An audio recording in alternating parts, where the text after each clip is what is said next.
So hope hope कि आप सबको स्क्रीन क्लियरली दिखाई दे रहा होगा, मेरी आवाज क्लियरली आ रही होगी। ठीक है, क्लास स्टार्ट करने के पहले बेसिक ये बताओ, मैं ऑडिबल एंड विजिबल क्या?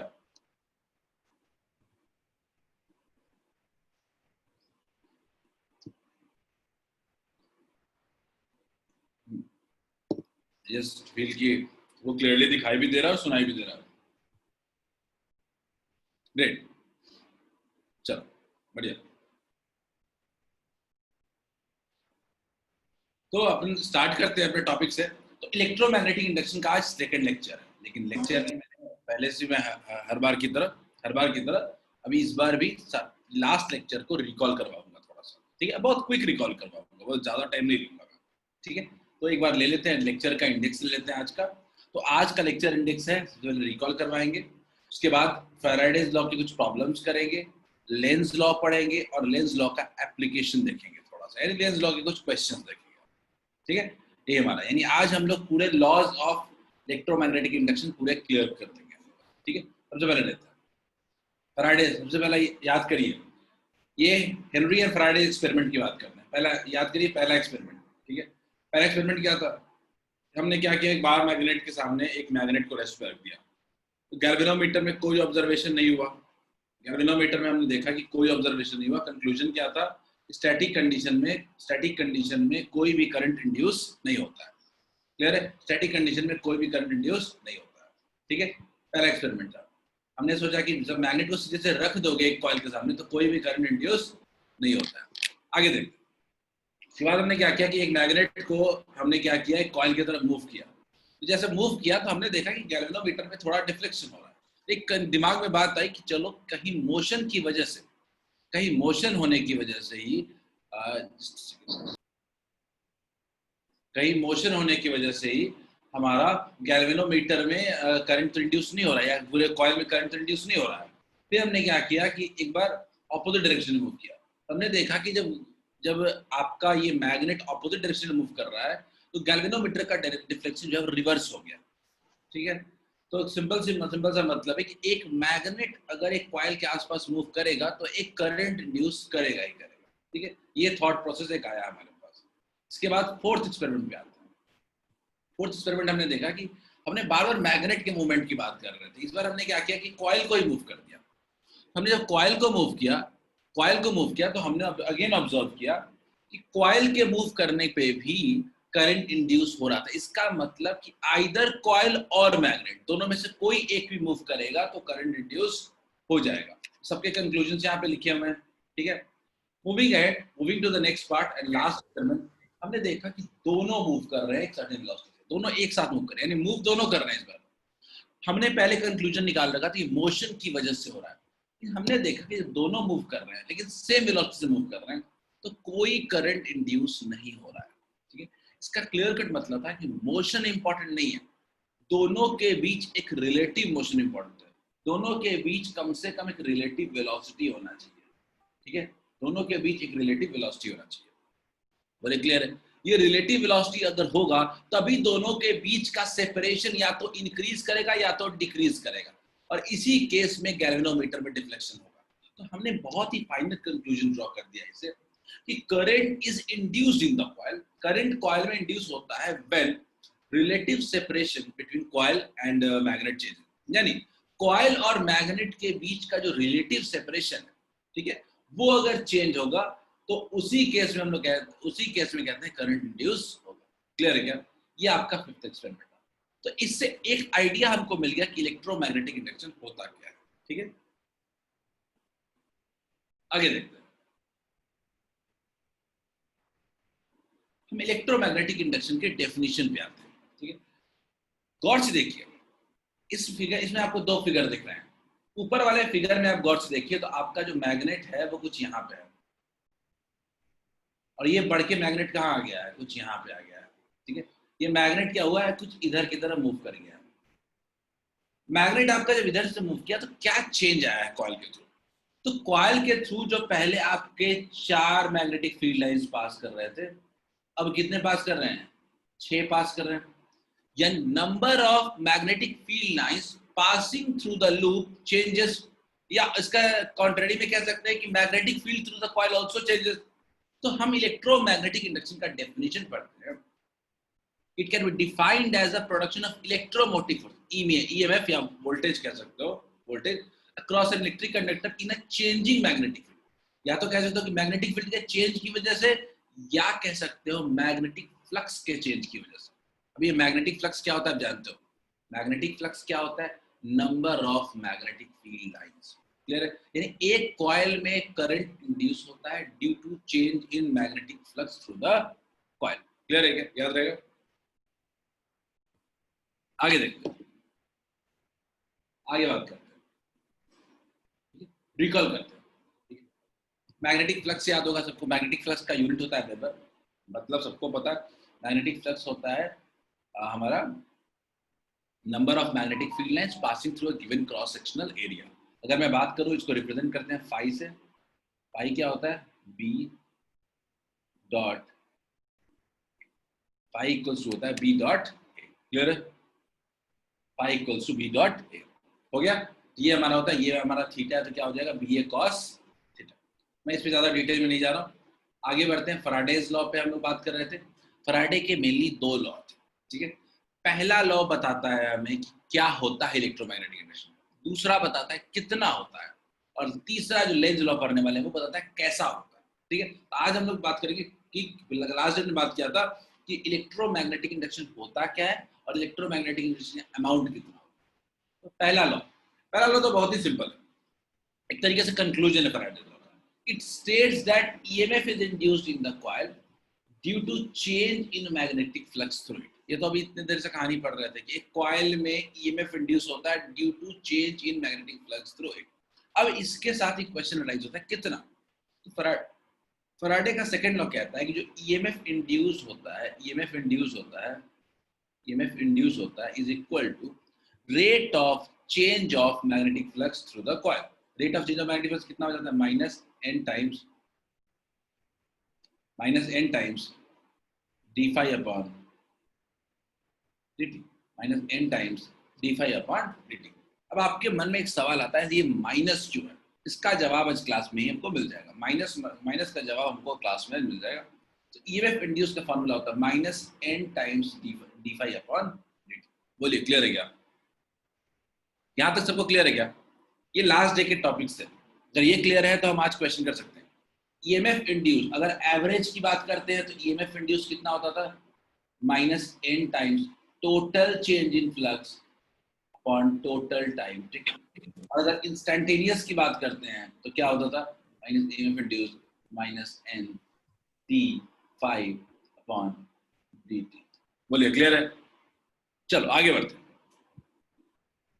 ये हमने लास्ट लेक्चर पूरा रिकॉल कर लिया, अब क्वेश्चंस कुछ करते हैं।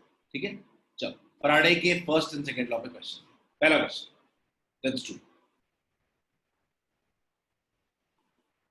Let's solve this question.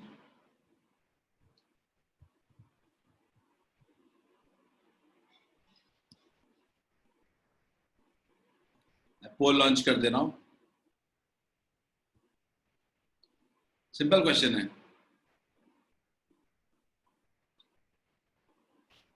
बहुत सिंपल क्वेश्चन है।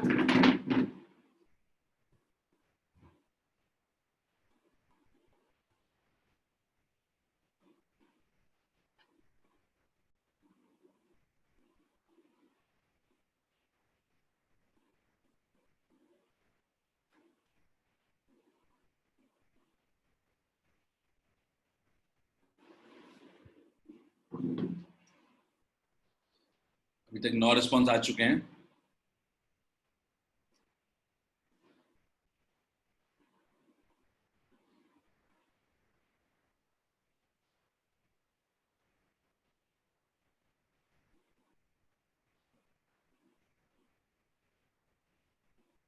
ईएमएफ इंड्यूस निकालना है इसमें।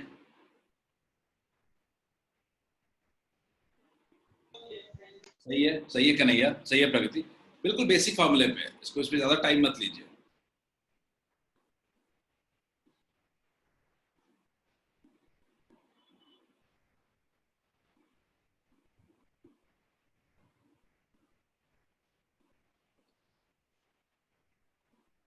EMF induced,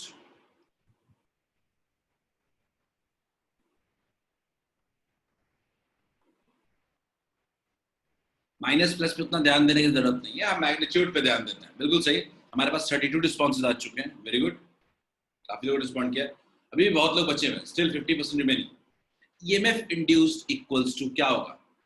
total change, rate of change of flux, rate of change of flux. Total flux में क्या चेंज है? तो शुरुआत में फ्लक्स कितना था? शुरुआत में फ्लक्स कितना था? शुरुआत में आपका फ्लक्स था, या सिंपल लिख लो ना, फ्लक्स इनिशियल कितना था?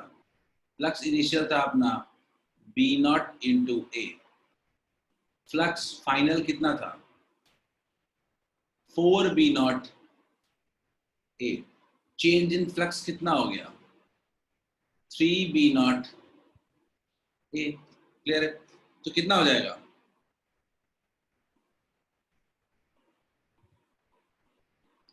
बोले क्लियर है क्या?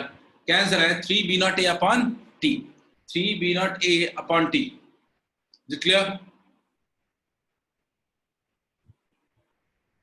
3 B not A upon T, क्या सबको क्लियर है? ईएमएफ इंड्यूस जो होगा वो क्या होगा? 3 B not A upon T, यानी कौन सा ऑप्शन सही होगा? A option is correct. Clear है सबको? आई थिंक सबका मेजॉरिटी का आंसर ए ही आया है, 3 B not A upon T. Very good, चलिए आगे बढ़ते हैं। बाकी लोग जो रिस्पॉन्ड नहीं किए टाइम पे वो रिस्पॉन्ड करें, सोने की जरूरत नहीं इस सोच में। चलो अगला क्वेश्चन सब लोग, नेक्स्ट क्वेश्चन, ध्यान से क्वेश्चन को पढ़ो, अच्छा क्वेश्चन है, गुड क्वेश्चन।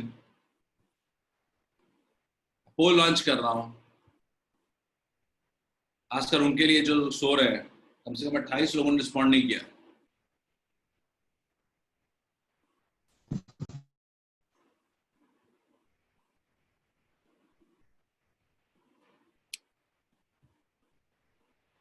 क्वेश्चन को ध्यान से पढ़ो, क्वेश्चन क्या कह रहा है? The magnetic flux linked with the coil given in the equation, the induced EMF in the coil at 4th second will be.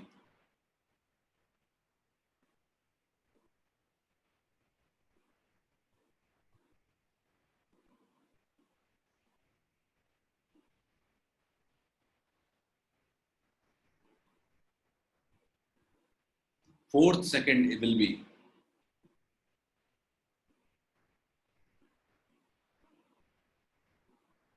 आज का क्लास बहुत हद तक हमें इलेक्ट्रोमैग्नेटिक का सबसे बेसिक और इम्पोर्टेंट क्लास है। लेंस लॉ अगर आप सीख गए तो आगे का 90% पार्ट तो क्लियर है, फॉर्मूले वार्मूले है नहीं चैप्टर में ज्यादा, ना डेरिवेशन बहुत ज्यादा है चैप्टर।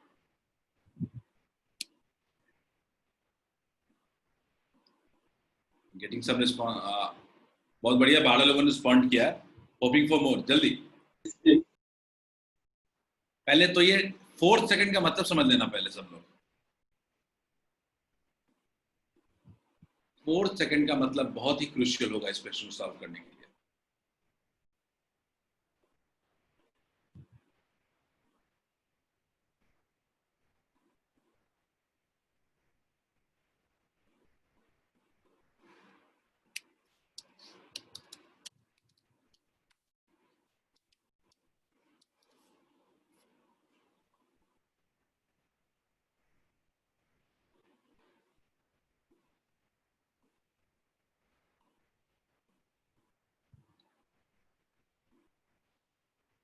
क्वेश्चन 4th सेकंड की बात हो रही है, इसका क्लियर कट मतलब है t equals to 3 to t equals to 4 second की बात हो रही है। 4th सेकंड याद रखिएगा, ये एवरेज नहीं, ये इंस्टेंटेनियस नहीं, ये एवरेज पूछ रहा है, बहुत ही इंपॉर्टेंट पॉइंट है। बात कह रहा है 4th सेकंड में कितना होगा ईएमएफ इंड्यूस्ड, ठीक है? यानी ये t इक्वल्स टू 3 से लेके t इक्वल्स टू 4 की बात हो रही है। ठीक, आपको ईएमएफ इंड्यूस का फॉर्मूला आप जानते हो? ईएमएफ इंड्यूस का फॉर्मूला होता है, नंबर ऑफ टर्न्स तो कुछ है नहीं, simple, total change in flux upon total time taken. जब पॉजिटिव माइनस का वैल्यू नहीं है, स्टिल आदत बनाते हैं माइनस लिखने की, ठीक है? t equals to 3 to t equals to 4, सबसे बड़ी बात ईएमएफ इंड्यूस निकाली गई है, अब इंस्टेंटेनियस नहीं एवरेज निकालने को बोल रहा है। अभी तक हमारे पास 29 रिस्पॉन्सेज आए हैं, 30, वेरी गुड, थोड़ा और, अभी भी 39 लोगों ने रिस्पॉन्ड नहीं किया, रिस्पॉन्ड क्विकली। 5 at 3 सेकेंड, सब लोग डिफरेंट दोनों पोजीशन पे 5 निकालें, t इक्वल्स टू 3 पे, एंड 5 निकालें t इक्वल्स टू 4 पे, 5t इक्वल्स टू 3 पे और t इक्वल्स टू 4 पे, पुट करके वैल्यू निकालें। 8t square plus 3t plus 5 है, ठीक है।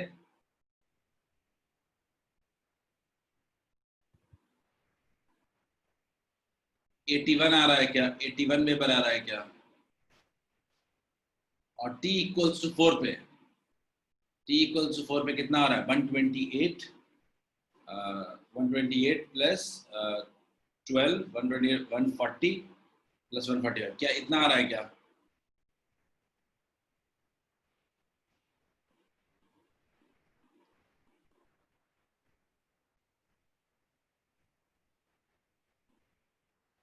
गौर से कैलकुलेट कर लो। 8t square plus 3t plus 5 है, 5 3 और 5 5, I am not sure, calculation देख लो आप, कैलकुलेशन आप देख लो कितना आ रहा है, 3 पे कितना आ रहा है, 67 यूनिट्स आ रहा है क्या? 8 नहीं नहीं 145, तो मैंने गलत लिखा कैलकुलेशन। क्या हो जा रहा है, 4 सेकंड पे, 4 4 जा 16, 16 जा 128, 128 और प्लस 12, 140 प्लस 5, 145 आ रहा है, 145 आ रहा है, 67 यूनिट्स आ रहा है, मोहित 67 यूनिट्स आ रहा है, देखते हैं। 67 यूनिट्स आ रहा है, 140 और 81, 81 आया है मेरे 3 सेकंड पे, 3 9 इंटू 72 प्लस 5 76, अच्छा सर मैंने ऊपर वाला गलत लिखा शायद, 70 9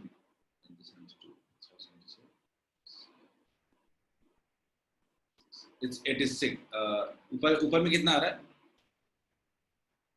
नहीं आदित्य पार्टिकुलर टाइम के लिए पूछ रहा है, आदित्य पार्टिकुलर टाइम के लिए नहीं पूछ रहा है, वो एक 4th सेकंड की बात कर रहा है, 4th सेकंड, 86 आ रहा है, सॉरी 86 आ रहा है ऊपर में, कैलकुलेशन का प्रॉब्लम है, 86 आ रहा है, ठीक है। आदित्य बिल्कुल सही सवाल है, इस क्वेश्चन में आपका सवाल है कि इंस्टेंटेनियस क्यों नहीं ले, जब 4th सेकंड की बात हो रही है। ना अभी बोलने की बोले, एक सेकंड किसी का आवाज नहीं उठ रहा है, ठीक है। तो आदित्य मैं कहना चाहता हूँ कि इस क्वेश्चन में 4th सेकंड की बात हो रही है, 4th सेकंड का मतलब क्या होता है, 3 to 4 सेकंड्स, क्लियर है, 3 सेकंड से लेके 4 सेकंड, इसीलिए इसको एवरेज कहना पड़ेगा, ना कि इंस्टेंटेनियस, क्योंकि एक टाइम की बात नहीं हो रही है यहाँ, ठीक है। ये यहाँ पे समझने वाली चीज थी। खैर आई थिंक अब सॉल्व हो जाएगा, ठीक है। कितना आ रहा है, डिवाइडेड अपॉन 1 हो जाएगा, कौन सा आंसर होगा, 67 के करीब आ रहा है क्या, 8 चीज होगा, हाँ ठीक है, आ जाएगा। क्लियर है क्या सबको, डेल्टा 5 अपन डेल्टा टी निकल जाएगा क्या, डेल्टा टी कितना है 167, मुझे 67 के करीब आ रहा है, 67 एग्जैक्ट नहीं आ रहा, ठीक है। चलिए सबको समझ में आया क्या, ये एक सोचने वाला क्वेश्चन था जहां पे हमको एवरेज निकालना था, इंस्टेंटेनियस नहीं निकालना था। 4 सेकंड का मतलब होता है 3 सेकंड से लेकर 4 सेकंड, अपने को 3 पे वैल्यू पुट करना है, 4 पे वैल्यू पुट करना है, 5 दोनों जगह का निकालना है, चेंज इन फ्लक्स निकालना है, और change in flux upon change in time, clear है। चलिए आगे बढ़ते, इस क्वेश्चन को करते हैं। क्वेश्चन बहुत ही सिंपल है, थोड़ा ध्यान से पढ़ो क्वेश्चन को।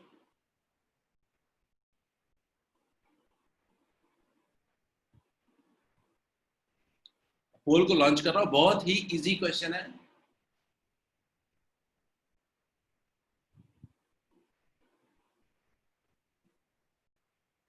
बहुत ही इजी क्वेश्चन है ये भी। ये Faraday first and second law पे बेस्ड क्वेश्चन है, कहीं भी थर्ड लॉ का यूज नहीं, लेंज लॉ का यूज नहीं हो रहा है इन सब क्वेश्चंस में, मैंने वैसे क्वेश्चन ही दिए हैं सिर्फ, और मैं चाहता हूं बेसिक फार्मूला आप लगा सकते हैं तो ही लगाइए।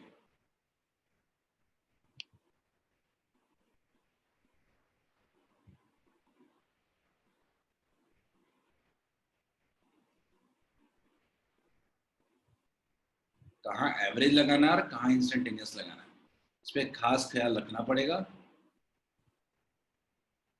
नंबर ऑफ टर्न्स अगर दिया हुआ है तो n लगा देते हैं। चलिए very good, got 4 responses, 4 response आ चुके हैं।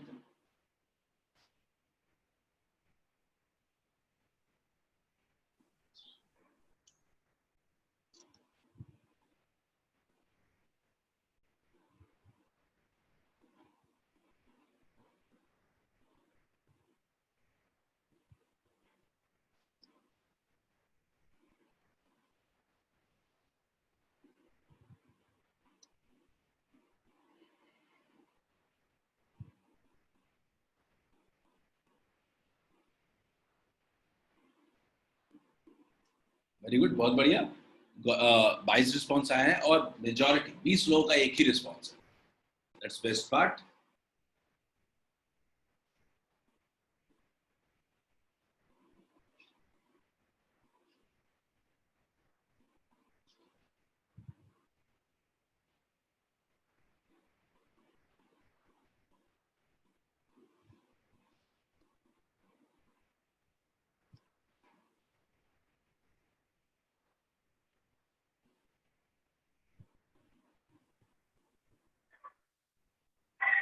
चलिए, they have got 34 responses, very good। थोड़ा और क्विकली रिस्पॉन्ड करें जल्दी। हार्डली 30 सेकंड्स मोर, 30 सेकंड्स मोर, सब लोग रिस्पॉन्ड करो। 30 सेकंड्स टू गो।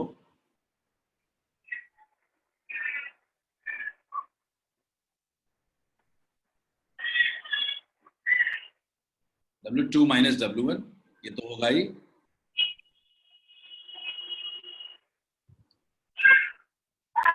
आपका आवाज अनम्यूट होता है, आप खुद ध्यान रखिए कि आवाज अनम्यूट हुआ है।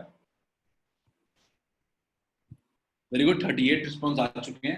n W2 minus W1 divided upon T, W2 minus W1 divided upon T। अब ये तो ईएमएफ इंड्यूस्ड है, अगर करंट इंड्यूस निकालना होगा अगर, तो ईएमएफ अपॉन आर होगा। करंट इंड्यूस अगर निकालना होगा तो minus n W2 minus W1 divided upon T तो है ही। कितना रेजिस्टेंस होगा? कॉइल में टोटल 4 ओम का तो गैल्वेनोमीटर है और 8 ओम का कॉइल है, तो टोटल रेजिस्टेंस कितना हो जाएगा? टोटल रेजिस्टेंस हो जाएगा 5R। क्लियर है क्या? कौन सा ऑप्शन होगा? कौन सा ऑप्शन आ रहा है? क्या बी आ रहा है? क्या बी आ रहा है क्या? सबको क्लियर है? सबको क्लियर है? I think we can move ahead. बढ़िया, चलो क्लियर टू एवरीवन, आगे बढ़ते हैं। ओके कुंदन, आई होप सबको समझ में आ गया होगा ये।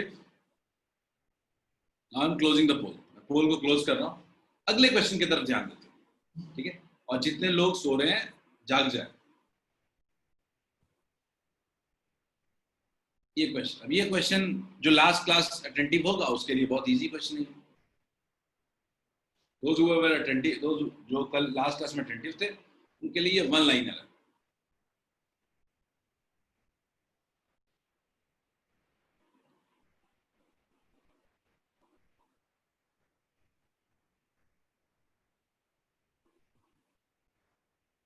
चलिए क्वेश्चन को ध्यान से देखें। ये क्वेश्चन बहुत ही इंपॉर्टेंट है, इस पैटर्न पे क्वेश्चन काफी पूछे जाते हैं। चार्ज को लेके, करंट नहीं पूछेगा, चार्ज पूछता है। अगर बेहतर हो इसको डेरिवेशन ही मान लें या याद करने वाला फॉर्मूला ही मान लें इसको। बिल्कुल, जिनको लास्ट क्लास का याद होगा उनके लिए तो ये क्वेश्चन सॉल्व ही नहीं करने लायक है, बस वन लाइनर है।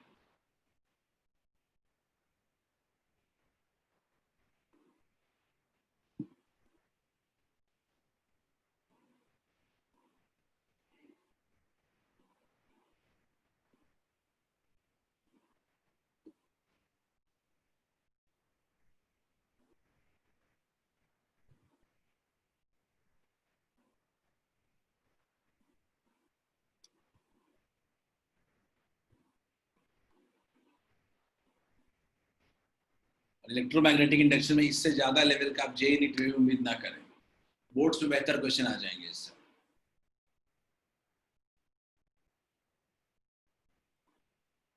नीट के पेपर का एनालिसिस कल करूंगा। फुल हाफ एन आवर का सेशन होगा, तो दिखाऊंगा कैसे पेपर आए थे। ना लो इजी लेवल का था, कैसे स्ट्रेटजी होनी चाहिए हमारी।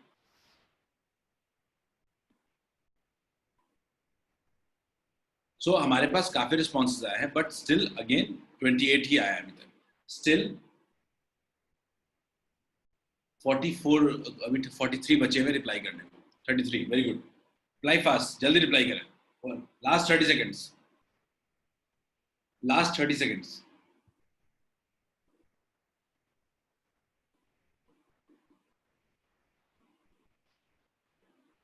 जो पहली बार भी बना रहा है इस क्वेश्चन को, वो भी यहाँ पे बड़े आराम से बना सकता है इस क्वेश्चन को। EMF इंड्यूस्ड,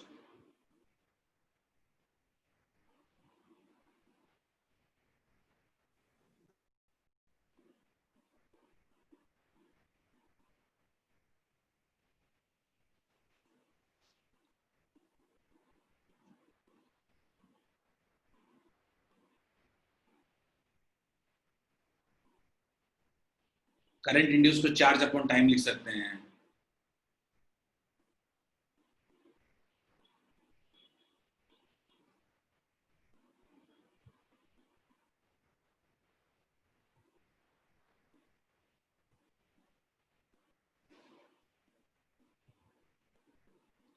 अगर मैग्नीट्यूड की बात करो तो कितना हो जाएगा, delta phi upon are.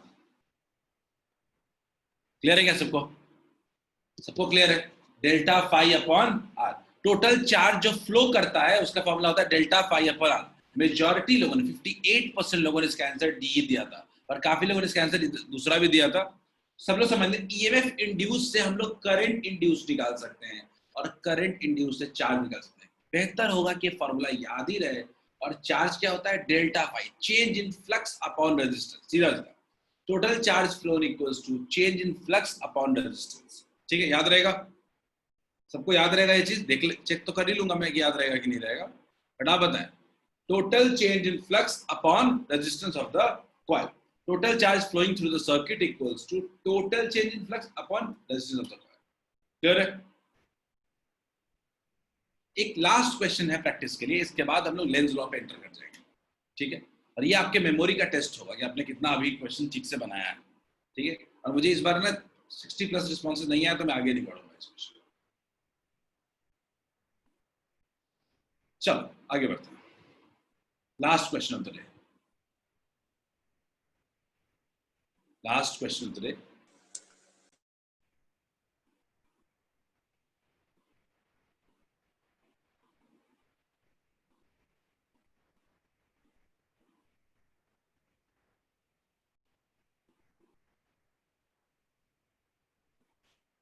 Last question है आज का, इसके बाद हम लोग लेंस लॉ पे आगे बढ़ेंगे टॉपिक पे।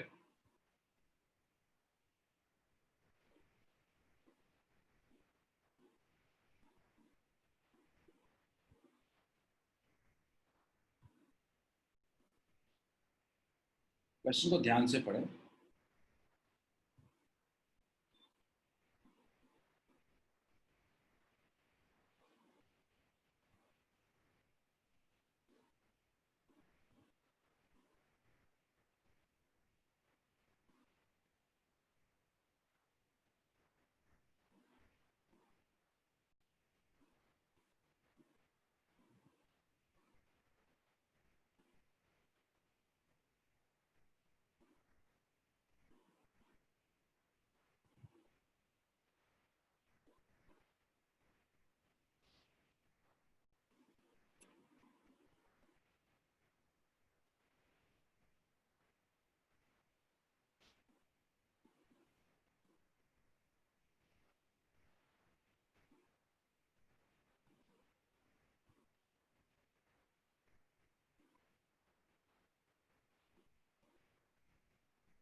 चलिए, दिस क्वेश्चन बहुत कुछ रिस्पॉन्स आए हैं। Adnan is saying 16 micro ampere. देखते हैं अदनान। बिल्कुल बिल्कुल निकेत सही है। 16 माइक्रो एम्पियर कह रहे हो और कुछ लोग 16 इंटू 10 टू द पावर -5 कह रहे हैं। 1.6 into minus 10 to the power -5 भी कह रहे हैं। नहीं, साक्षी से 1.6 into 10 to the power -5, Shashwat 1.6 into 10 to the -5, Aditi 16 micro ampere. ये दोनों में डिफरेंस है थोड़ा सा, ये 1.6 इंटू 10 टू द पावर -5 और 16 माइक्रो एम्पियर, ये एक 10 टू द पावर -4 कह रहा है, 10 टू द पावर -5 कह रहा है, ठीक है। But majority saying 10 to the power -5, 1.6 into 10 to the power -5 majority का आंसर आ रहा है, ठीक है। सुरुचि 16 माइक्रो एम्पियर, अगेन एक और आंसर है 16 माइक्रो एम्पियर, नहीं सॉरी एक ही आंसर है, सही है। 16 माइक्रो एम्पियर भी सेम ही है, 1.10 टू द -6 सबका सेम ही है। थोड़ा सा वेरीफाई कर लो उसको, थोड़ा सा वेरीफाई कर लो। आदित्य आदित्य इसको वेरीफाई कर लो आप, आदित्य राज। श्रेया लुक्स फाइन, ठीक है। पवनेश ठीक लग रहा है, मेजॉरिटी सही है। बात क्या है ना कि ये अपना ना सोर्स ऑफ फील्ड है। वेरी गुड, बहुत अच्छा, काफी लोगों ने बहुत सही रिस्पॉन्ड किया। Very good very good very good Nikita, बढ़िया। मिली, वेरी गुड।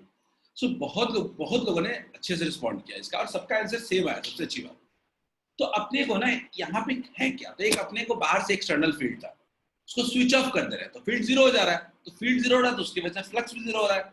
तो बात है कि सबसे पहले फील्ड कितना था, ठीक है, फील्ड कितना था, तो फील्ड अपने पास कितना था, तो इनिशियली सोलेनॉइड का देखते हैं। सोलेनॉइड का cross section area consist of इतना, कैरी से करंट इतना, और उसी पे एक रैप्ड है अपना 6 into 10 to the power -4 metre square पे ही हमारा रैप्ड है एक और कॉइल। तो पहले इनिशियली फील्ड कितना है, फील्ड इक्वल टू कितना होता है, mu naught into N into I, mu naught into N into I, clear है।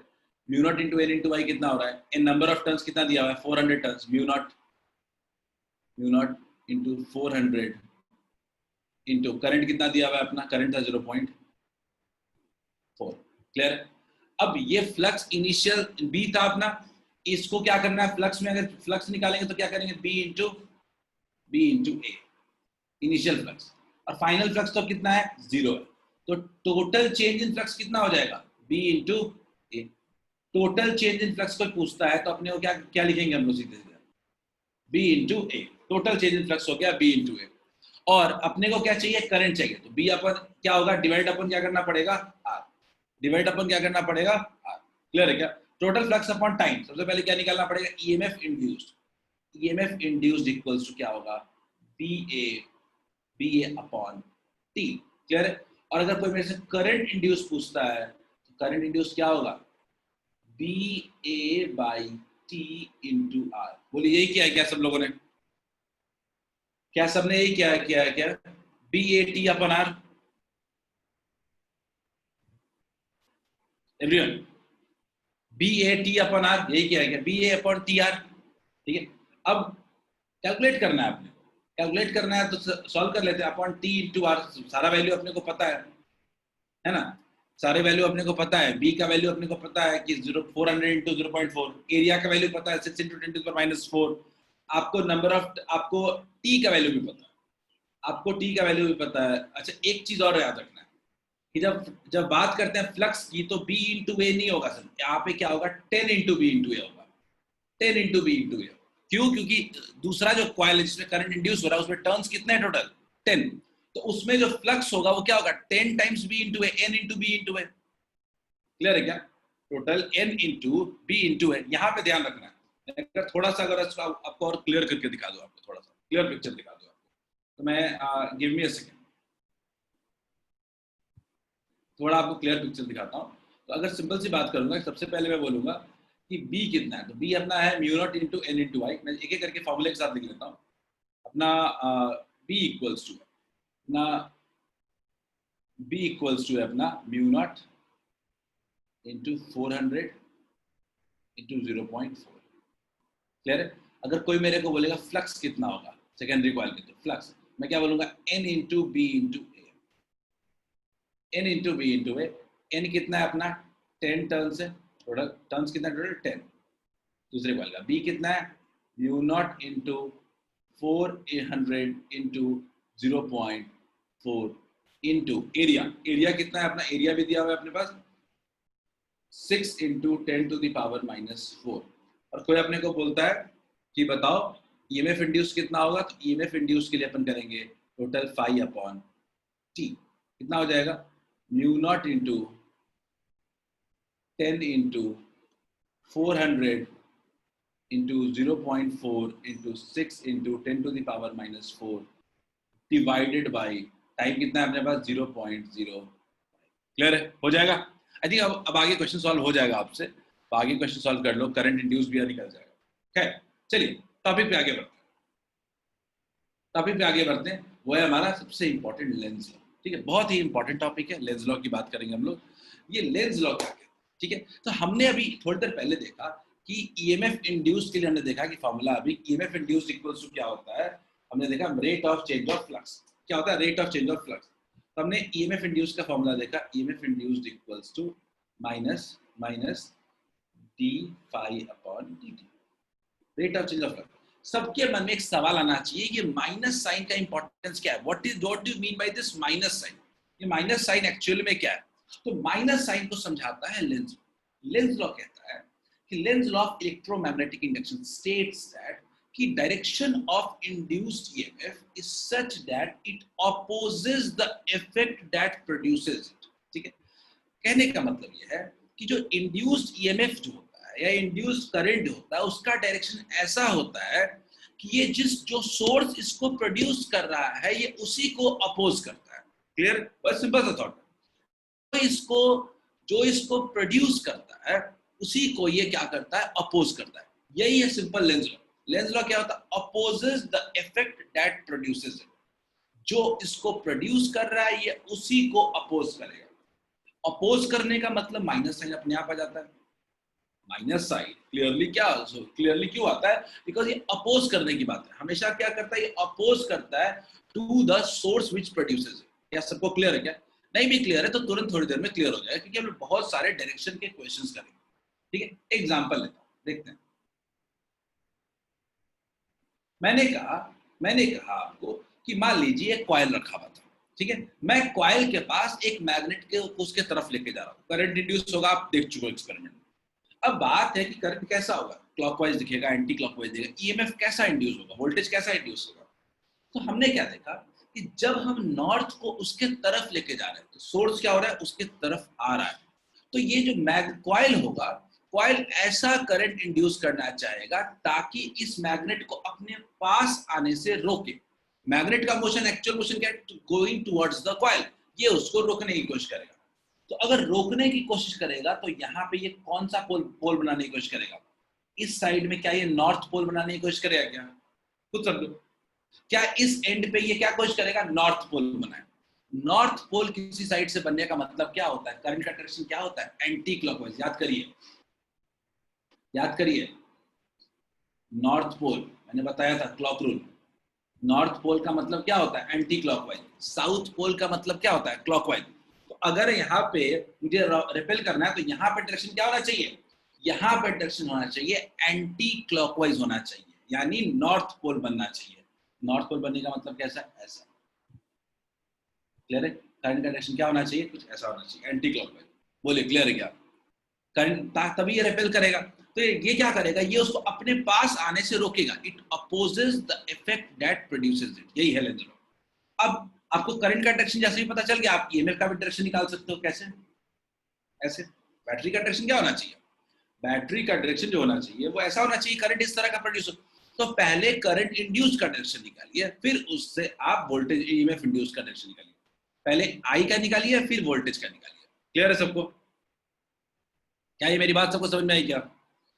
कोई बात नहीं, हम आज दुनिया भर के एग्जांपल्स करेंगे लेंस लॉ में। हम इतने एग्जांपल्स करेंगे, कोई एग्जांपल्स किसी तरह क्वेश्चन से नहीं छूटेगा हमसे। ठीक है, चलो नहीं समझ में आया तो एक बार और ट्राई करते हैं। अब इस केस में मुझे बताओ, इस केस में हम मैग्नेट को दूर लेके जाना चाह रहे हैं, तो कॉइल उसको क्या चाहेगा, अट्रैक्ट करना चाहेगा। सिंपल सी बात, जो मैग्नेट करना चाहेगा कॉइल उसको अपोज करना चाहेगा। तो मैग्नेट को दूर जाना चाह रहा है तो कॉइल क्या चाहेगा, इसको अट्रैक्ट करना चाहेगा अपने तरफ। अट्रैक्ट करने के लिए कौन सा पोल बनना चाहिए, क्लियर है क्या? अट्रैक्ट करने के लिए क्या बनेगा, साउथ पोल। साउथ पोल का मतलब आप जानते हो, अभी बताया था। साउथ पोल का मतलब क्या होना चाहिए, क्लॉकवाइज। क्लॉकवाइज का मतलब क्या है, करंट कुछ ऐसा इंड्यूस होगा। बोलिए क्लियर है क्या? क्लॉकवाइज का मतलब समझ में आ रहा है? क्या कुछ इस तरह से होगा, तो कैसा ईएमएफ होगा?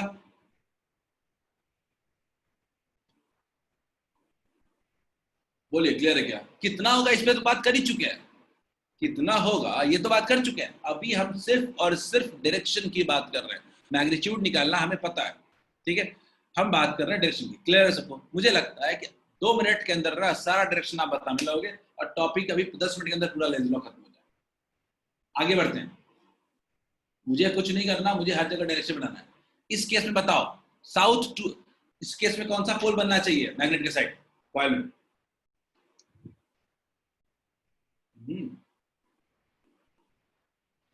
Arushi north, Sanjana north. क्या चाहेगा? क्या ये नहीं चाहेगा कि साउथ को रिपेल करे? मैग्नेट मेरे तरफ आ रहा है, ये क्या चाहेगा? रिपेल करना चाहेगा। और रिपेल करने के लिए कौन सा पोल चाहिए मुझे? साउथ पोल चाहिए। साउथ बोले तो कौन सा? क्लॉकवाइज। मैग्नेट के साइड क्या बनेगा? क्लॉकवाइज। क्लॉकवाइज का तो मतलब ऐसा, मतलब कि ईएमएफ कैसा, वोल्टेज कैसा बनेगा? देखो, करंट का डायरेक्शन अगर आपको मैं बता दूं तो वोल्टेज का डायरेक्शन बनाना कोई बड़ी बात नहीं है, ठीक है। करंट जिस डायरेक्शन में होता है उस डायरेक्शन में पॉजिटिव और नेगेटिव हम ड्रॉ कर सकते हैं। क्लियर है क्या? सबको समझ में आ रहा है? क्या सबको समझ में आ रहा है कि सबसे पहले करंट का डायरेक्शन बनाएंगे, ईएमएफ इंड्यूस सोचेंगे। याद रखेंगे कि हमेशा साउथ का मतलब होता है क्लॉकवाइज और नॉर्थ का मतलब होता है एंटी क्लॉकवाइज। ये एक सोचने का तरीका है, ठीक है। और अगर करंट का डायरेक्शन आ गया तो फिर वो ईएमएफ का डायरेक्शन तो हम बना ही सकते हैं, ठीक है? किसी को भी दिक्कत हो वो चैट में डाले कि मुझे समझ में नहीं आया, मैं दोबारा समझा दूंगा, ठीक है।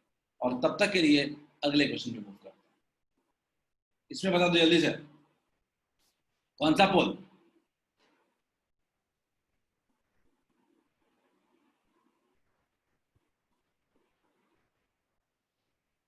समन Singh north south, north south.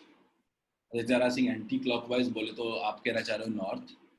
South दूर जा रहा है। अब ये साउथ को Suraj has raised hand. Suraj doubt है क्या? सूरज में, ठीक है, सूरज चैट, सूरज में बताता हूँ। साउथ पोल आपसे दूर जा रहा है। साउथ पोल दूर जा रहा है तो मैकॉइल क्या चाहेगा? इसको अट्रैक्ट करना चाहेगा। दूर जाने का मतलब उसको अट्रैक्ट करेगा, नजदीक आना चाहेगा वो तो उसको रेपेल करेगा, यानी जो करेगा वो अपोज करेगा, ठीक है। ये बिल्कुल आपके तरह का नेचर है, ठीक है। आप समझ लो ये मैग्नेट हम है और कॉइल आप हो, ठीक है। हम कुछ भी कहते हैं ठीक उसका अपोजिट करते हो आप, ठीक है। तो ये बिल्कुल उसी तरह का लेंस लो यहाँ पे, ठीक है। It opposes the effect that produces, ठीक है। तो क्या देखते हैं कोई बात। तो साउथ को ये क्या चाहेगा? ये साउथ को अट्रैक्ट करना चाहेगा, तो ये क्या होगा? नॉर्थ। क्लियर है क्या?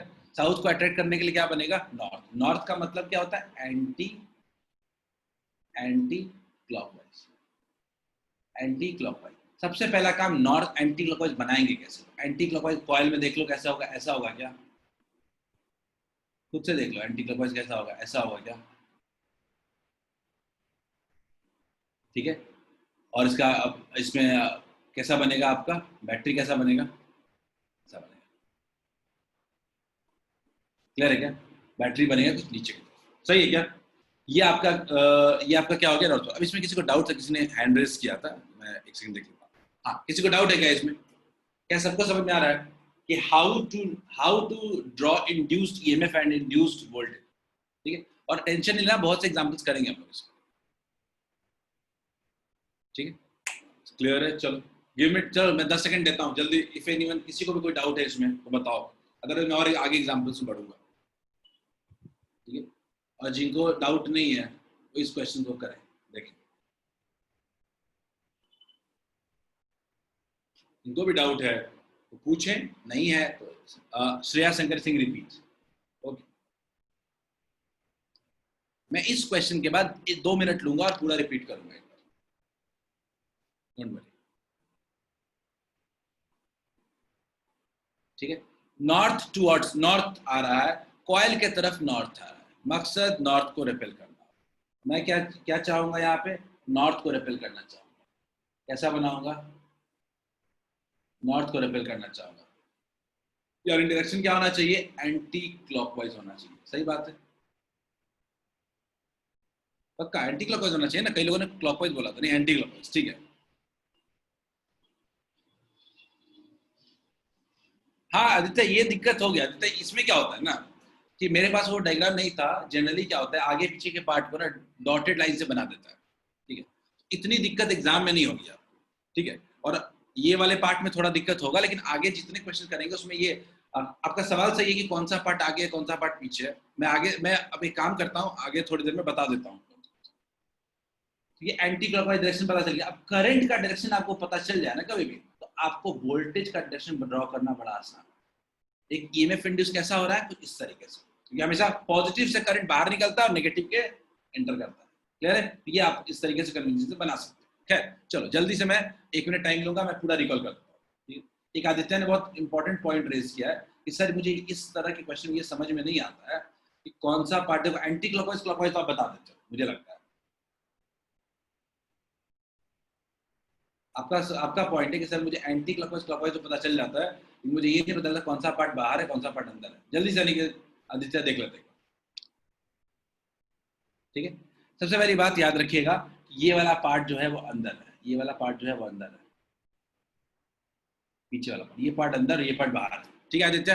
चलो जल्दी से, मैं नॉर्थ को लेके जा रहा हूँ, तो नॉर्थ को रिपेल करने के लिए कौन सा पोल बनेगा, नॉर्थ बनेगा। नॉर्थ बनेगा तो ये कौन सा होना चाहिए, ये एंटी क्लॉकवाइज होना चाहिए। एंटी क्लॉकवाइज का मतलब क्या होगा, कुछ ऐसा करंट होगा। सूरज आपने भी रिपीट के लिए बोला था, बाकी लोग जिन्होंने साइंस हिस्ट्री आपने भी रिपीट के लिए बोला था। तो नॉर्थ को रिपेल करने के लिए नॉर्थ पोल बनेगा, तो करंट का डायरेक्शन बहुत ही क्लियर है, ठीक है, कुछ इस तरीके से होगा। ये बाहर की तरफ वाला है और वो अंदर की तरफ वाला पार्ट है। तो अब अगर मुझे कोई बोलेगा कि ईएमएफ का डायरेक्शन बताओ, तो ईएमएफ का डायरेक्शन क्या बनाना होगा, मुझे ऐसा बनाना होगा क्या, बोले क्लियर है क्या? जिस तरीके से बनाना पड़ेगा वोल्टेज, ठीक है, कितना होगा वो बाद में बात करेंगे। दूसरा जल्दी से लेते हैं, अगेन अगेन अगेन आपके मन में एक क्वेश्चन आता है, कौन सा पार्ट इनर है कौन सा पार्ट आउटर है, ठीक है। मैं अगेन इसको क्लियर कर देता हूँ। इसके पार्ट में क्या है, ये पार्ट क्या है, ये पार्ट पूरा का पूरा क्या है, इनर है। ये पार्ट पूरा क्या है, इनर है, ठीक है। ठीक है, ये पूरा का पूरा पार्ट क्या है, इनर है, याद रहेगा। वो हमेशा उस साइड वाला पार्ट क्या है, इनर है। अब मुझे बात करनी है कि नॉर्थ को अवे लेके जा रहे हैं, तो नॉर्थ को अवे ले जाने के लिए मुझे क्या करना पड़ेगा, साउथ बनाना पड़ेगा टू अट्रैक्ट। साउथ बनाने के लिए क्या हो जाएगा, ये क्लॉकवाइज हो जाएगा। क्लियर है, ये क्लॉकवाइज हो जाएगा। क्लॉकवाइज होने का मतलब कैसा वोल्टेज ड्रॉ होगा, बोलिए क्लियर है। शायद जिसको भी दिक्कत हो पूछ लो, ठीक है। थर्ड पे आते हैं जल्दी से। अगेन इस बार क्या कर रहे हैं, इस बार हम फिर से क्या कह रहे हैं, साउथ को क्लोज लेके आ रहे हैं, साउथ पोल को क्लोज लेके आ रहे हैं। साउथ को क्या चाहेगा, रिपेल करना चाहेगा, तो कैसा पोल बनाएगा, साउथ। साउथ साउथ बनने का मतलब क्या होता है, क्लॉकवाइज, ठीक है। क्लॉकवाइज, क्लॉकवाइज का मतलब क्या हो जाएगा, ईएमएफ कैसा बनेगा, कुछ ऐसा बनेगा, ठीक है। अगला अगला लास्ट पार्ट है अपना, ये क्या है, साउथ को दूर लेके जा रहे हैं, साउथ को दूर लेके जा रहे हैं, तो क्या चाहेगा, नॉर्थ पोल उसको अट्रैक्ट करना चाहेगा। मतलब क्या होगा, एंटी क्लॉकवाइज। एंटी क्लॉकवाइज का मतलब क्या होगा,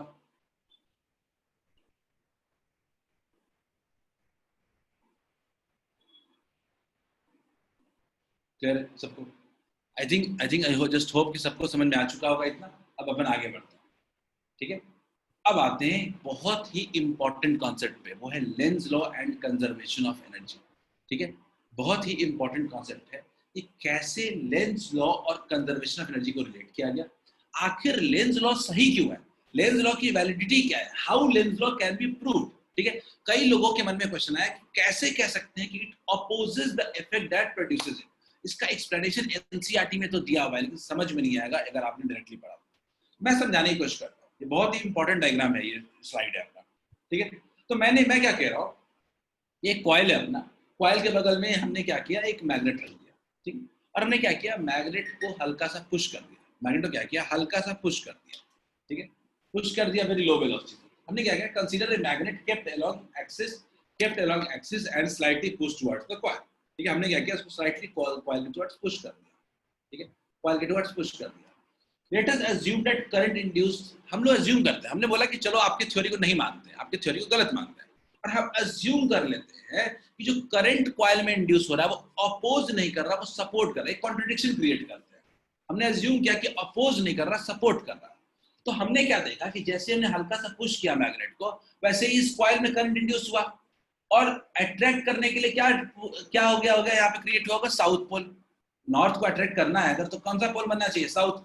तो आप सिंपल सी बात जानते हो कि साउथ जो है वो नॉर्थ को अट्रैक्ट करेगा, तो नॉर्थ को जब अट्रैक्ट करेगा तो आप भी जानते हो इस मैग्नेट की स्पीड बढ़ेगी, मैग्नेट की स्पीड बढ़ेगी। तो अगर सिंपल कह सकते हैं bar magnet is attracted towards the coil, क्योंकि रिपेल तो होना नहीं है, हमने पढ़ा है, कॉन्ट्रडिक्शन लिया हमने लिया कि मान लेते हैं कि जो करंट इंड्यूस हो रहा है वो अपोज नहीं कर रहा, वो सपोर्ट कर रहा है, तो वो अट्रैक्ट करेगा, तो बार मैग्नेट की वेलोसिटी बढ़ेगी, तो बार मैग्नेट की वेलोसिटी बढ़ेगी बढ़ेगी और बार मैग्नेट जो होगा वो बहुत ही हाई काइनेटिक एनर्जी का हो जाएगा। मतलब ये तो मिसाइल बनाने वाली बात हो गई, ये तो एक मिसाइल हमने बना दिया, हमने बिना कोई एनर्जी दिए हुए एक वेरी हाई एनर्जी का एक बार मैग्नेट क्रिएट कर दिया। आप खुद बताओ ऐसी कोई डिवाइस है क्या कि बिना कोई एनर्जी दिए हम बहुत high value of energy create कर दें? क्या ये कंजर्वेशन ऑफ एनर्जी के अगेंस्ट नहीं जाता है क्या? क्या ये कंजर्वेशन ऑफ एनर्जी को वायलेट नहीं करता है क्या कि with no energy it has get lot of energy here? ठीक है, मैंने बड़ी सिंपल सी बात कहा कि अगर आप अपोज नहीं कर रहा है, हमने कॉन्ट्रडिक्शन लिया तो ये सपोर्ट कर रहा है, तो अज्यूम किया कि हल्का सा पुश किया तो सपोर्ट करने का मतलब अट्रैक्ट करेगा, रिपेल कर रहा था अभी अट्रैक्ट करेगा, ये टुवर्ड्स जा रहा है तो ये और बहुत तेज से टुवर्ड्स जाएगा, तो इसकी स्पीड बढ़ेगी बढ़ेगी बढ़ेगी and it will increase multiple times, increase बढ़ेगा। तो सिंपल हमने बोला कि this would go against the conservation of energy. ठीक है, अगर सपोर्ट करेगा तो ये कंजर्वेशन ऑफ एनर्जी के अगेंस्ट जाएगा, as without any external energy being provided high energy is obtained, this is not possible। Clear है क्या? रजिया आप फिर से समझाने के लिए कह रहे हो, रजिया मैं फिर से समझा दे रहा हूं, कोई दिक्कत नहीं। ये एक्चुअली लेंज लॉ का प्रूफ मान लीजिए, इसको लेंज लॉ का प्रूफ मान लीजिए। मैंने बड़े सिंपल वर्ड्स में कहा कि देखिए इस कॉइल में क्या हो रहा है, यहाँ पे क्या हो रहा है कि हमने मान लिया कि चलो अपोज नहीं कर रहा है, सूरज में फिर समझा दे रहा हूँ, मैं फिर से समझा रहा हूँ। मैंने क्या माना कि हम अपोज नहीं कर रहे हैं, हम सपोर्ट कर रहे हैं। मान लीजिए कि जो इंड्यूस्ड ईएमएफ लेंज लॉ ने कहा उसकी बात गलत है, पहले लेंज लॉ की बात गलत है, जो इंड्यूस्ड ईएमएफ है वो अपोज नहीं कर रहा, वो सपोर्ट कर रहा है। तो सपोर्ट करने का मतलब क्या है कि अगर नॉर्थ पोल जाएगा तो अट्रैक्ट करेगा और साउथ पोल बन जाएगा, यहाँ पे तो साउथ पोल बन जाएगा, तो बड़ी सिंपल सी बात है कि जो इंड्यूस्ड ईएमएफ है वो इसको अट्रैक्ट करेगा। तो ये बार मैग्नेट को हमने हल्का सा पुश करके छोड़ दिया, तो बार मैग्नेट को पुश किया तो बार मैग्नेट क्या हो रहा है, इधर इधर की तरफ से अट्रैक्ट हो रहा है, इंड्यूस्ड वाला जो है वो अट्रैक्ट कर रहा है इसको, तो बार मैग्नेट की स्पीड बढ़ेगी, बार मैग्नेट क्या होगा, it will be attracted towards the coil. ठीक है, धीरे धीरे बार मैग्नेट की स्पीड बढ़ेगी, ठीक है, बार मैग्नेट की स्पीड बढ़ेगी और एट लास्ट बार मैग्नेट एक बहुत ही high energy, high kinetic energy का एक बॉडी बन जाएगा। तो हमने सोचा कि हमने तो कोई एनर्जी बाहर से दिया नहीं, we have provided zero energy, but हमने एनर्जी प्रोवाइड नहीं किया बट इसने एनर्जी गेन कर लिया। क्या ये पॉसिबल है? Is it possible in conservation of energy, according to conservation of energy without providing any energy it gains lot of energy? तो क्या हम नहीं कह सकते कि it goes against the law of conservation of energy? Boards के लिए बहुत इंपॉर्टेंट है, ठीक है, this goes against law of conservation of energy, ये law of conservation of energy के अगेंस्ट जाता है। क्लियर है सबको? क्या सबको मेरी बात समझ में आई है?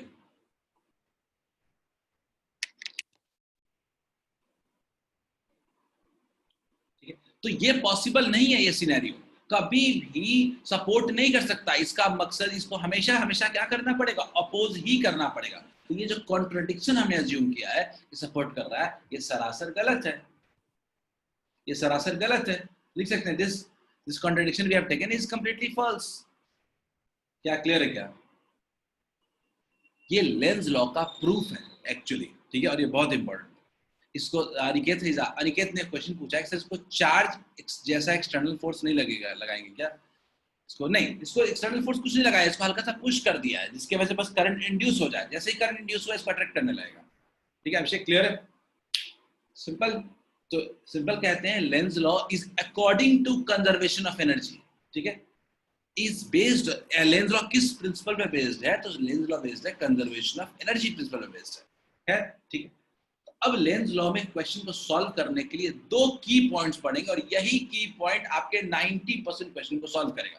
बार मैग्नेट वाला इतना नहीं आता, वो सीखने के लिए अच्छा है, ठीक है, लेकिन अगर ये दो की पॉइंट्स अपने पास दिमाग में रहे तो हमारे पास सारे क्वेश्चन हमारे सॉल्व हो जाएंगे। ठीक है, सबसे पहला की पॉइंट कि सबसे पहला जो इंड्यूस्ड करंट होता है, इंड्यूस्ड करंट जो होता है वो सपोर्ट्स, ठीक है, या अट्रैक्ट्स मैग्नेटिक फ्लक्स। ठीक है, attracts when magnetic flux decreases through the closed। याद रखिएगा कि कोई भी मान लीजिए कॉइल है, अगर आप कॉइल में अगर आप मैग्नेटिक फ्लक्स को डिक्रीज करेंगे, मैग्नेटिक फ्लक्स को डिक्रीज करेंगे, ठीक है, यानी मान लीजिए डिक्रीज करने का मतलब मैग्नेट को दूर लेके जा रहे हैं, तो ये हमेशा अट्रैक्ट करेगा या सपोर्ट करेगा एक्सटर्नल मैग्नेटिक फील्ड।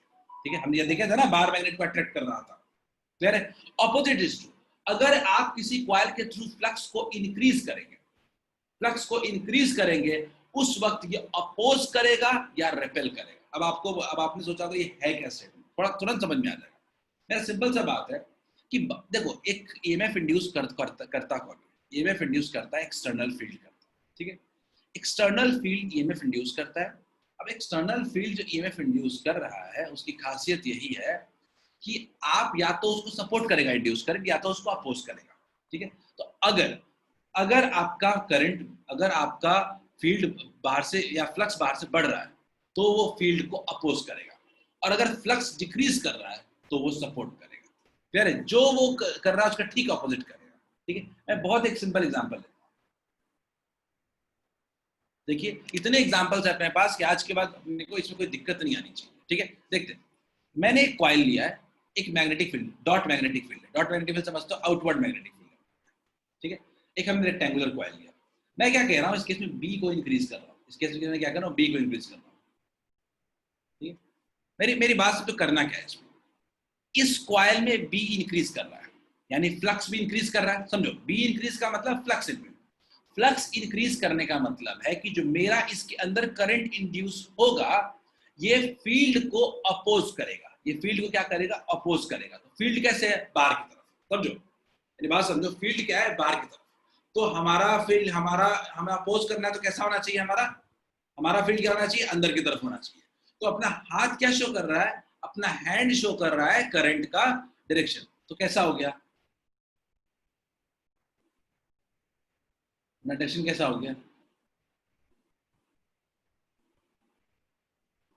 मैं फिर से समझा रहा हूं, एक बार मुझे समझ में नहीं आया तो कोई बात नहीं। मैंने बोला, पहली चीज, फ्लक्स बढ़ रहा है कि घट रहा है, फ्लक्स बढ़ रहा है, बी इंक्रीज कर रहा है, फ्लक्स इंक्रीज कर रहा है। फ्लक्स इंक्रीज का मतलब अपोज करना है मुझे। अपोज किसको, हुम टू अपोज, तो एक्सटर्नल फील्ड को अपोज करना। तो एक्सटर्नल फील्ड आउटवर्ड है, तो मेरा क्या होना चाहिए, इनवर्ड होना चाहिए। क्लियर है? मेरा क्या होना चाहिए, इनवर्ड होना चाहिए। मेरा क्या होना चाहिए, इनवर्ड। अब इनवर्ड होना चाहिए, इसका मतलब खुद सोचो, थंब अपना इनवर्ड है, तो आपकी कर्लिंग ऑफ द फिंगर्स क्या शो कर रहे हैं, डायरेक्शन ऑफ करंट शो कर रहे हैं। क्लियर है? डायरेक्शन ऑफ करंट शो कर रहा है। तो क्लियर है क्या, अपने पास आ गया क्या? अगर आपको करंट का डायरेक्शन आ गया, तो बड़े आराम से क्या आप ईएमएफ बैटरी नहीं बना सकते हो क्या?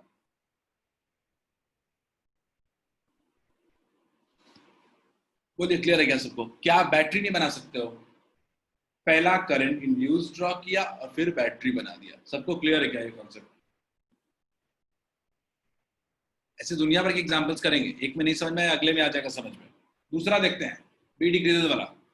अब बी डिक्रीज कर रहा है, बी डिक्रीज करने का मतलब फ्लक्स भी क्या हो रहा है, डिक्रीज कर रहा है। बी डिक्रीज करने का मतलब क्या है, कि फ्लक्स भी आपका डिक्रीज कर रहा है। अब फ्लक्स डिक्रीज करने करेगा मतलब कि ये फील्ड को सपोर्ट करेगा। तो फील्ड है बाहर की तरफ, तो हम सपोर्ट करने के लिए अपना फील्ड भी इसमें कैसा प्रोड्यूस होना चाहिए, बाहर की तरफ। तो ये कर्लिंग ऑफ द फिंगर्स क्या शो कर रहे हैं, मेरा डायरेक्शन शो कर रहा है। कर्लिंग ऑफ द फिंगर से क्या पता चलता है, करंट का डायरेक्शन क्या इंड्यूस होगा, करंट का डायरेक्शन इंड्यूस होगा कुछ ऐसा। बोलिए, क्लियर है क्या? और अगर करंट का डायरेक्शन कुछ ऐसा है, तो क्या समझने में देर लगेगी, ईएमएफ इंड्यूस कैसा होगा, जैसा होगा। बोलिए, क्लियर है क्या? Is it clear to all of you? यही लॉजिक मैं अभी बैठ के सारे क्वेश्चन में लगाने वाला हूं। ठीक है, चलिए देखते हैं आगे। मुझे इसका आपको बताना है। क्रॉस में फील्ड इंक्रीज कर रहा है, क्रॉस है। मुझे आप ना क्लॉकवाइज एंटी क्लॉकवाइज बताओ, बाद में ईएमएफ सब ड्रॉ हो जाएगा। बी इंक्रीजेस, क्या होगा पहले केस में,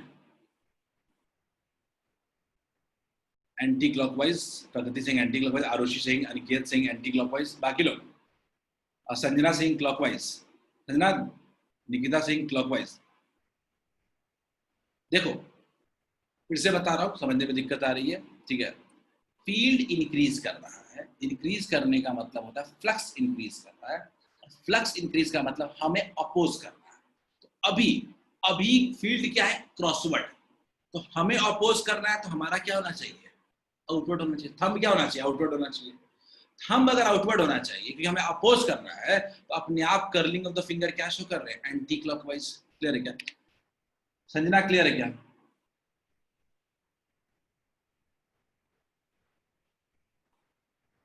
क्लियर है क्या संजना? बढ़िया, चलिए रजिया क्लियर है।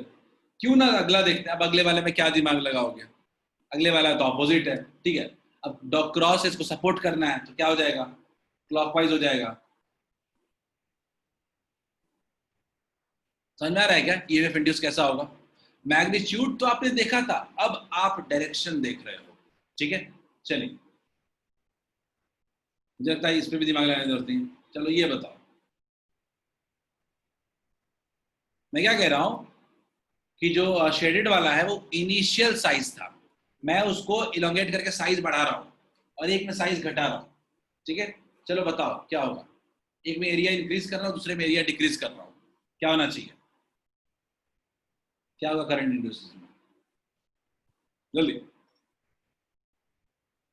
पहले वाले में एरिया इंक्रीज कर रहा हूं,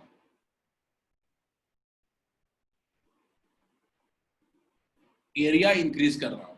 कई लोगों का फिर अगेन कंफ्यूजन है क्लॉकवाइज एंटी क्लॉकवाइज में। एरिया इंक्रीज कर रहा हूं तो फ्लक्स भी इंक्रीज कर रहा हूं, फ्लक्स इंक्रीज कर रहा हूं, मान लो बी कांस्टेंट है, इस बार बी चेंज नहीं हो रहा, फ्लक्स इंक्रीज कर रहा हूं तो ये फिर से फील्ड को अपोज करेगा, फील्ड को अपोज करना है। क्रॉस फील्ड है तो हमें क्या चाहिए, डॉट चाहिए।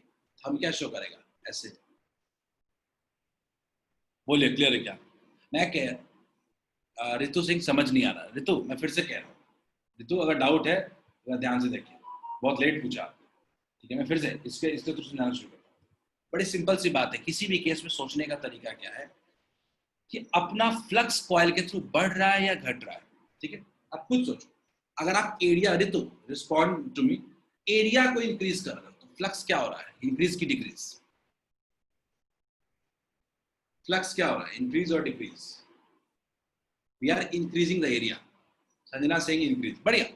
हम फ्लक्स इंक्रीज कर रहे हैं कॉइल के थ्रू। याद रखिएगा, जब फ्लक्स इंक्रीज करता है तो अपोज करना है, फ्लक्स इंक्रीज करता है तो अपोज करना है। अभी क्या है, फील्ड क्या है, एक्सटर्नल फील्ड क्या है, क्रॉस, तो हमको अपोज करना है तो क्या चाहिए, डॉट। तो ये हाथ क्या शो करेगा, ये हाथ क्या शो कर रहा है, अपना डायरेक्शन ऑफ इंड्यूस्ड करंट, और इंड्यूस्ड करंट का डायरेक्शन है तो क्या होगा ये। दूसरा केस बताइए जल्दी, सेकंड केस बताइए। ये इतने क्वेश्चन कर लो एक्सपर्ट हो जाओगे लेवल पे। ये सही क्लॉकवाइज, अनिकेत लगता है जल्दबाजी कर दी है।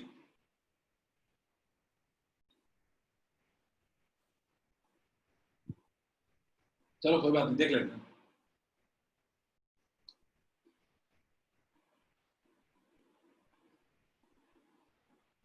बिल्कुल बिल्कुल आदित्य, 100% करेक्ट। पवनेश सही है, आकांक्षा सही है, शिवानी सही है। निकेत जल्दबाजी क्यों? मैं कह रहा हूं इस बार एरिया डिक्रीज कर रहा है तो फ्लक्स भी डिक्रीज कर रहा है, और अगर फ्लक्स डिक्रीज कर रहा है तो हमें सपोर्ट करना है फील्ड को। डिक्रीज मतलब सपोर्ट, इंक्रीज मतलब अपोज, ठीक है। तो डिक्रीज कर रहा है तो हमें सपोर्ट करना है, बिल्कुल सही, बिल्कुल सही है, मोस्टली मोस्टली सही है। तो सपोर्ट करना है तो फील्ड अभी क्या है, डॉट है। फील्ड क्या है, डॉट है। हमें सपोर्ट करना है तो हमारा करंट भी कैसा होना चाहिए, डॉट ही होना चाहिए। तो ये कर्लिंग ऑफ द फिंगर्स क्या शो कर रहे हैं, curling of the fingers show कर रहे हैं एंटी क्लॉकवाइज। बोलिए क्लियर है क्या? Curling of the finger show कर रहे हैं एंटी क्लॉकवाइज। क्लियर है, सबको समझ में आ रहा है? चलो ये बताओ थोड़ा मुझे, इसमें बताओ, एक स्ट्रेट करंट कैरिंग वायर, एक स्ट्रेट करंट कैरिंग वायर है, इस केस में बताओ करंट इंड्यूस कैसा होगा, और हम एक कॉइल को मूव कर रहे हैं। ये बताओ, ये इंटरेस्टिंग क्वेश्चन है। सेकंड वाला रिपीट कर दो, ठीक है। मैं बोल रहा हूँ रजिया कि आप इस केस में एरिया डिक्रीज कर रहा है, फ्लक्स डिक्रीज करना है, तो हमें सपोर्ट करना है, ठीक है, सपोर्ट करना है। अब एक्सटर्नल फील्ड कैसा है, डॉट है बाहर की तरफ, तो सपोर्ट करने का मतलब हमारा फील्ड भी क्या होना चाहिए, इधर होना चाहिए। कर्लिंग ऑफ द फिंगर्स कैसे होना चाहिए, एंटी, ठीक। मिली, वेरी गुड, वेरी गुड मिली।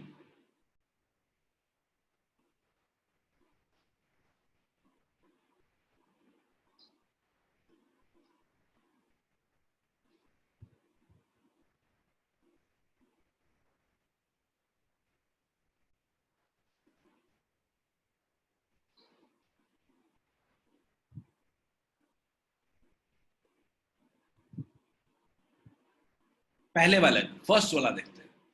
फर्स्ट वाला में गौर से देखो तो आप एक क्रॉस फील्ड में रखे हो, अपने कॉइल को आप एक क्रॉस फील्ड में रखे हो। लेकिन अगर आप पैरेलली मूव करोगे, अगर हमें इनफाइनाइट मानना पड़ेगा, हमें इनफाइनाइट लेना पड़ेगा, पैरेलली मूव करोगे तो फील्ड में कोई चेंज होगा क्या?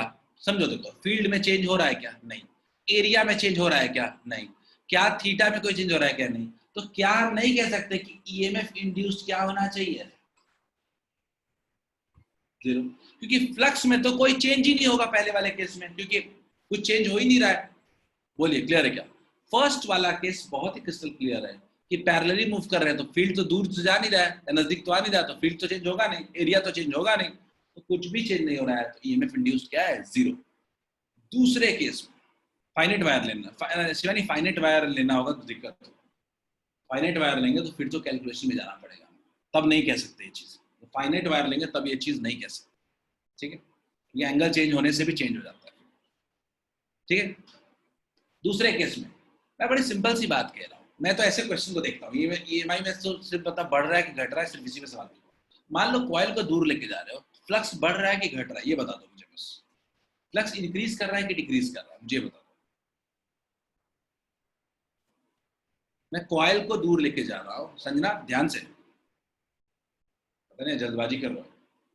मैं कॉइल को दूर लेके जा रहा हूँ, कॉइल को दूर लेके जा रहा हूँ, तो फ्लक्स इंक्रीज करेगा या डिक्रीज करेगा? बड़ा सिंपल जवाब है इसका। रुचिका आप कह रहे हो इंक्रीज करेगा, मैं कह रहा हूँ कि दूर जाने पे फील्ड डिक्रीज करता है क्या रुचिका?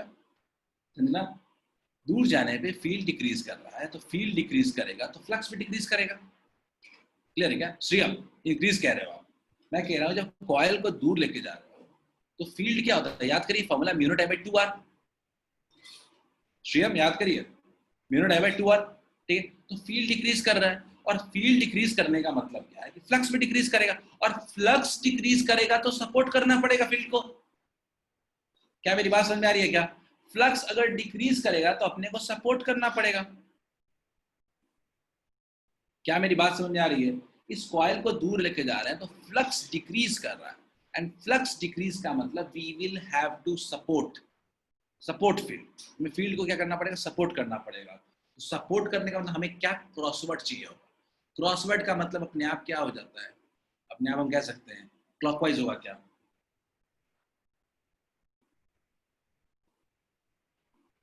बोलिए बात समझ में आई क्या?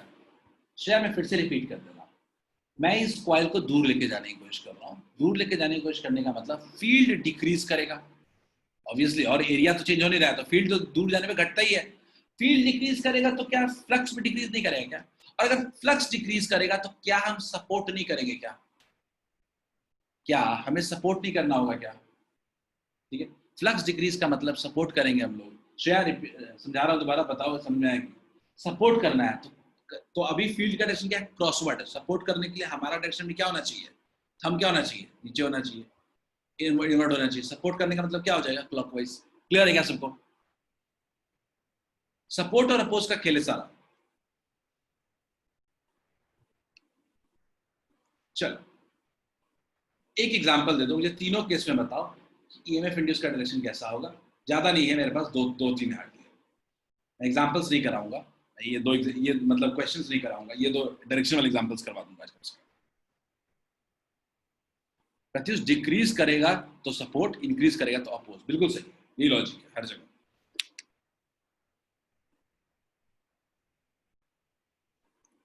This is the logic we have to use everywhere.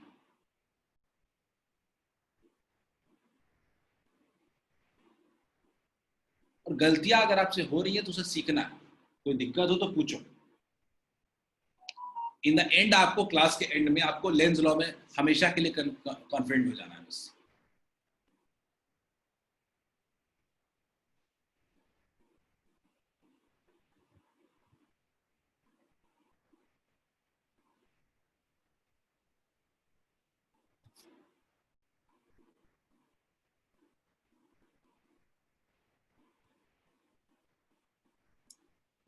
Clock Akanksha has written 3 clocks। पहला पहला कॉइल फील्ड के अंदर जा रहा है। बिल्कुल सही आरुषि, पहला कॉइल फील्ड के अंदर जा रहा है, इसका मतलब फ्लक्स क्या करेगा? इंक्रीज करेगा। समझ में आ रहा है क्या? पहला कॉइल जब अंदर जा रहा है तो फ्लक्स इंक्रीज करेगा, और जब फ्लक्स इंक्रीज करेगा तो फील्ड को अपोज करेगा। क्लियर है क्या? इसमें सब कुछ है इस क्वेश्चन में, ठीक है? क्लियर है? फ्लक्स इंक्रीज, फ्लक्स क्या करेगा? अपोज करेगा। फ्लक्स क्या कर, फ्लक्स इंक्रीज करेगा तो फील्ड को क्या करेगा? अपोज करेगा। अब क्रॉस है, तो क्रॉस को अपोज करने के लिए क्या चाहिए? डॉट चाहिए। तो डायरेक्शन ऑफ करंट कैसा आ गया? इस तरीके का। क्या हो गया? कोई दिक्कत है क्या? Anti clockwise direction. पहला क्लियर है क्या सबको? फर्स्ट क्लियर है क्या सबको? Anti clockwise. किसी को दिक्कत है तो पूछ लो, बड़ी सिंपल सी बात कर रहा हूँ, किसी को भी दिक्कत है कि लास्ट क्वेश्चन सीखने के लिए आया। दूसरा क्वेश्चन फील्ड के अंदर ही मूव कर रहा है, जब फील्ड के अंदर मूव कर रहा है तो ना बी चेंज हो रहा है ना एरिया चेंज हो रहा है, तो कोई ईएमएफ इंड्यूस क्यों होगा? कोई ईएमएफ इंड्यूस नहीं होगा। ईएमएफ इंड्यूस क्या होगा? जीरो होना चाहिए। ईएमएफ इंड्यूस क्या होना चाहिए? जीरो, क्योंकि कुछ तो चेंज हो ही नहीं रहा है, तो कुछ चेंज ही नहीं हो रहा है, तो ईएमएफ इंड्यूस क्या होगा? मैग्नेटिक फील्ड के बीच में घूमते रहो जितना घूमना है, ना बी चेंज हो रहा है ना ए चेंज हो रहा है। क्लियर है क्या? नेट ईएमएफ इंड्यूस क्या हो गया? जीरो। इस केस में देखो, इस केस में बाहर जा रहा है, तो फील्ड लाइन जो पास कर, फ्लक्स क्या हो रहा है? डिक्रीज कर रहा है। फ्लक्स डिक्रीज करेगा तो ये सपोर्ट करना चाहेगा। सपोर्ट कैसे करना चाहेगा? क्रॉस। क्लियर है? सपोर्ट करने के लिए क्या बनेगा? कुछ ऐसा। क्लियर है क्या? सबको आया समझ में? क्लॉकवाइज होगा। किसी को भी दिक्कत है कैन आस्क क्वेश्चन, ठीक है? और मैं जितने दे रहा हूँ ये पूरे चैप्टर में आने वाले हैं। अदनान इजाज, अदनान मैं फिर से बोल रहा हूँ, लास्ट वाला जो है उसको बाहर लेके जा रहे हैं। बाहर लेके जाने का मतलब फ्लक्स क्या कर रहे हैं? डिक्रीज कर रहे हैं, ठीक है? फ्लक्स क्या कर रहे हैं? डिक्रीज कर रहे हैं। फ्लक्स डिक्रीज करने का मतलब क्या है कि जो ईएमएफ इंड्यूस होगा, करंट इंड्यूस होगा, वो सपोर्ट करेगा। डिक्रीज का मतलब सपोर्ट। सपोर्ट का मतलब क्या है कि मैं सपोर्ट का मतलब क्या है कि क्रॉस, इसका पहले से क्या है? क्रॉस है एक्सटर्नल, तो हमारा फील्ड भी क्या होना चाहिए? क्रॉस होना चाहिए। तो कर्लिंग ऑफ द फिंगर क्या शो कर दिया? डायरेक्शन ऑफ करंट, ठीक है? तो डायरेक्शन ऑफ करंट क्या हो गया? कुछ ऐसा हो गया। क्लियर? रजिया सिंह रिपीट। रजिया समझ में नहीं आया क्या? रजिया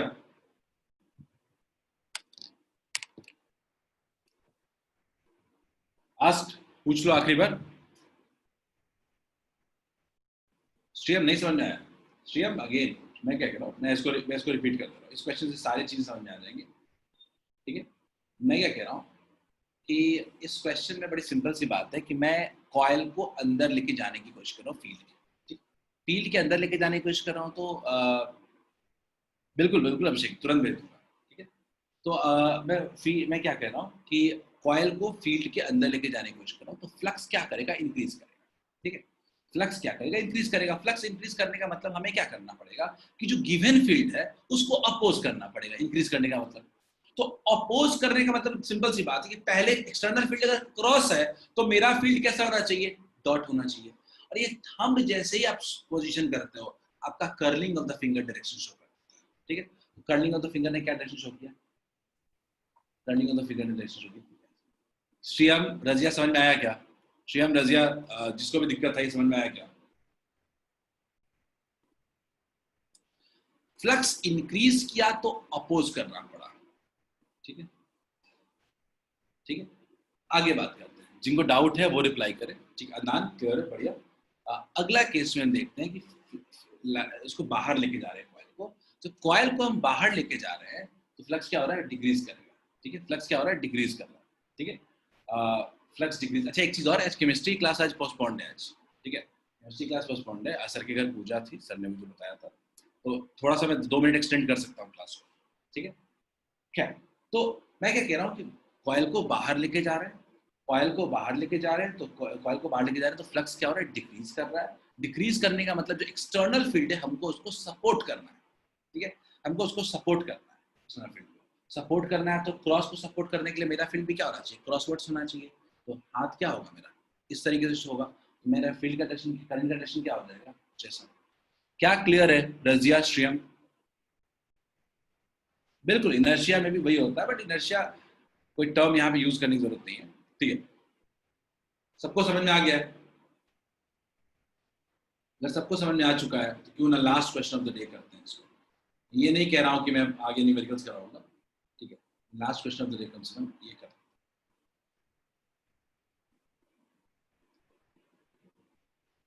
इस क्वेश्चन को ध्यान से देखें। एक रेल है, रेल का मतलब एक कॉइल है इसमें 3 एंड फिक्स्ड है, 3 एंड फिक्स्ड है। एक एंड को हम मूव कर रहे हैं, एक एंड को हम बाहर की तरफ पुल कर रहे हैं। इस केस में कितना ईएमएफ इंड्यूस होगा?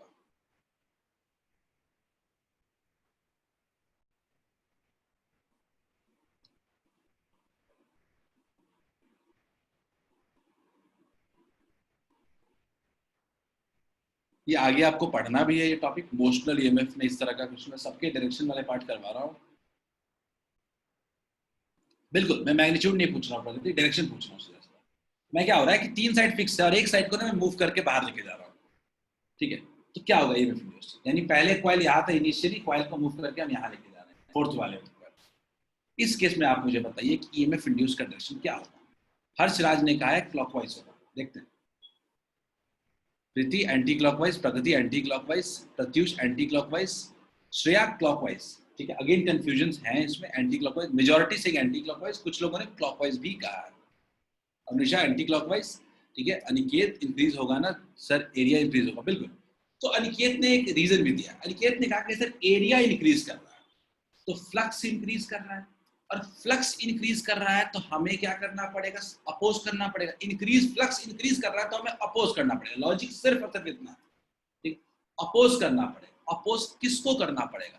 क्रॉस को करना पड़ेगा। तो क्रॉस को अपोज करेंगे तो क्या होना चाहिए? डॉट होना चाहिए। ये हाथ कैसे शो कर रहा है? ऐसे शो कर रहा है क्या?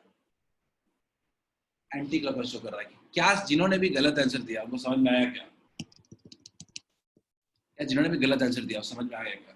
यानी अगर समझ में आ चुका है तो this is the end of the class for today. मैं आपको ये शेयर कर देता हूँ स्लाइड में, नोट्स आप इससे ही बनाओ सब लोग, नोट्स बहुत ही क्लियर बन जाएगा, ठीक है। रोशन सर जी लेक्चर का वीडियो भी भेज दीजिएगा, बिल्कुल भेज दूंगा रोशन, ठीक है, ठीक है। क्वेश्चंस कुछ थे मैं लेके आया था, बट क्वेश्चन कोई बात नहीं, 2 क्वेश्चन अगले दिन रिपीट कर दूंगा। आप खुद से ट्राई कर लेना इस क्वेश्चन, अगले दिन रिकॉर्ड इसको डिस्कस कर दूंगा, ठीक है निखिल? कोई नहीं, इजी क्वेश्चन है, टाइम नहीं लगेगा, ये तो कर खुद से कर लेना, नहीं होगा तो अगले दिन डिस्कस कर देंगे स्टार्ट। तीनों क्वेश्चन इजी हैं, ठीक है। तो क्योंकि काफी काफी मैंने क्लास एक्सटेंड कर दिया है, 23 हो गया, ठीक है। तो स्लाइड भेज देता हूँ आपको। Have a nice day. चलो क्लास एंड कर रहा हूँ,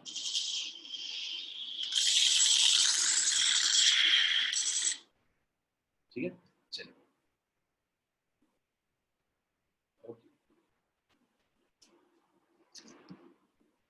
ओके ओके गाइस, चलो हैव अ नाइस डे। आज आपकी क्लास नहीं है, जिसकी भी क्लास है पोस्टपोन रहेगी आज। Okay bye.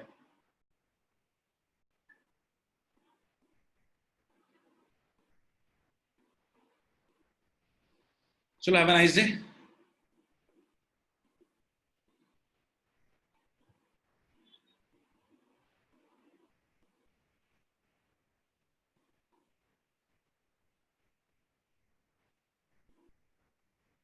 देखा, बिल्कुल पूछिए।